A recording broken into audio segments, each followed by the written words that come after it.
Pangsanlibutang ulat.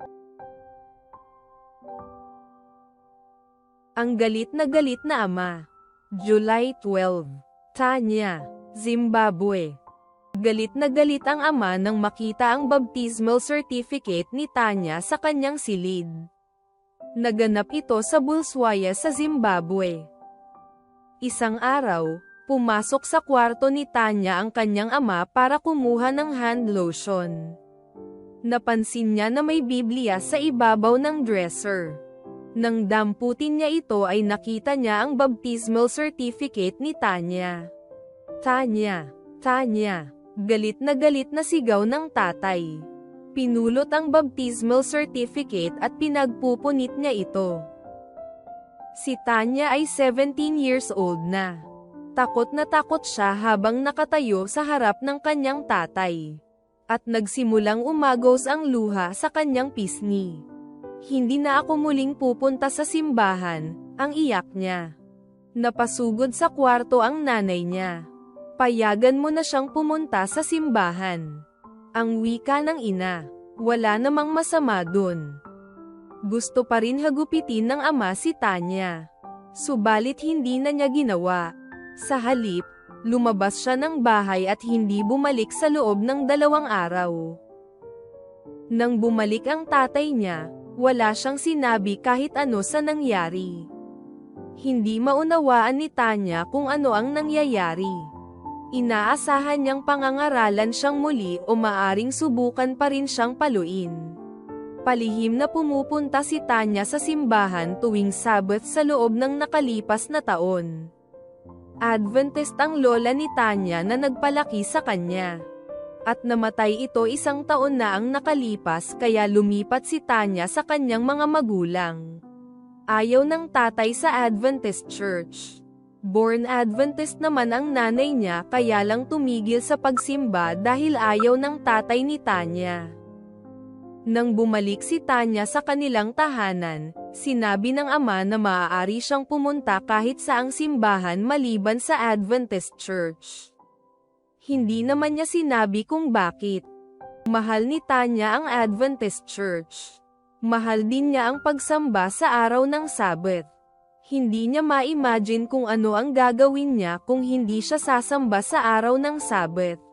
Madalas kapag weekends ay wala ang tatay ni Tanya dahil siya ay isang professional rugby player. Kaya kapag wala ang tatay niya ay nagsisimba naman si Tanya. Pero kapag nandoon naman ang tatay niya ay nananatili lang siya sa bahay. Alam ng nanay ni Tanya na nagsisimba siya kapag Sabbath ngunit hindi siya sumasama. Hindi na rin niya ito sinasabi pa sa tatay ni Tanya. Nabautismuhan si Tanya habang nasa ibang lugar ang ama upang maglaro ng rugby. At natagpuan ng ama at sinira ang baptismal certificate. Walang sinabing anuman ang ama tungkol sa pagkakatuklas sa baptismal certificate sa ilalim ng Biblia ni Tanya sa loob ng 3 buwan. Subalit gumagawa ang tatay ng paraan upang nasa tahanan siya sa araw ng Sabbath upang mapigilan si Tanya sa pagpunta sa church. Isang umaga ng Sabbath nagsalita ang tatay niya.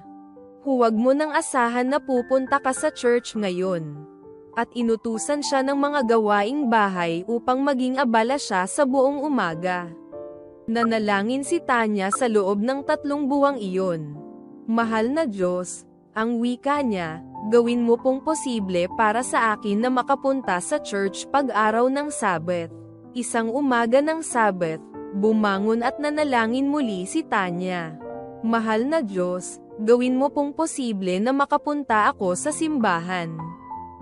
Pagkatapos niyang manalangin ay pumasok ang inay sa kanyang kwarto at nagsabi, "Pumunta ka sa iyong ama at sabihin mong pupunta ka sa simbahan ngayon at tingnan mo kung ano ang sasabihin niya or kung ano ang reaksyon niya." Nagulat si Tanya sa sinabi ng nanay niya. Gayunpaman ay pumayag si Tanya na subukan ito. Sa paglapit niya sa ama ang wika niya, "Tay, pupunta po ako sa simbahan ngayon." Himalang hindi nagalit ang tatay. Hindi rin siya inutusan ng gawaing bahay at simpleng nagsabing, "Okay." Ngayon ay tunay na nagulat si Tanya. Hindi niya inaasahan ito mula sa kanyang tatay. Pumunta siya sa simbahan. Napakasaya niya na makabalik sa simbahan. Nagpasalamat siya sa Diyos sa pagsagot sa kanyang panalangin. Isang taon na ang lumipas simula nang bumalik si Tanya sa church at alam ng ama na nagsisimba siya tuwing Sabbath ngunit hindi na niya ito pinapansin. Ngayon naman ay may bagong kahilingan si Tanya. Nanalangin siya para sa ama at ina na makasama niya sa pagsamba. Ang panalangin niya, "Mahal na Diyos, tulungan mo po ang aking mga magulang." Tulad ng pagsagot ng Diyos sa kanyang unang panalangin na makapagsimba siya sa araw ng Sabbath ay nakatitiyak siyang sasagutin ulit ng Diyos ang kanyang pangalawang panalangin para sa kaligtasan ng kanyang mga magulang. Mapalad si Tanya dahil mayroon siyang sariling Biblia kung saan natutunan niya ang tungkol sa Diyos. Subalit maraming mga pamilya sa Zimbabwe ang walang kakayahang bumili ng Biblia. Isa sa mga proyekto ng 13th Sabbath Offering sa quarter na ito ay ang pagbibigay ng Adventurer's Bible para sa mga mahihirap na pamilya sa Zimbabwe at iba pang mga bansa sa Southern Africa, Indian Ocean Division. Salamat sa inyong panukala para sa masaganang handog sa darating na September 27.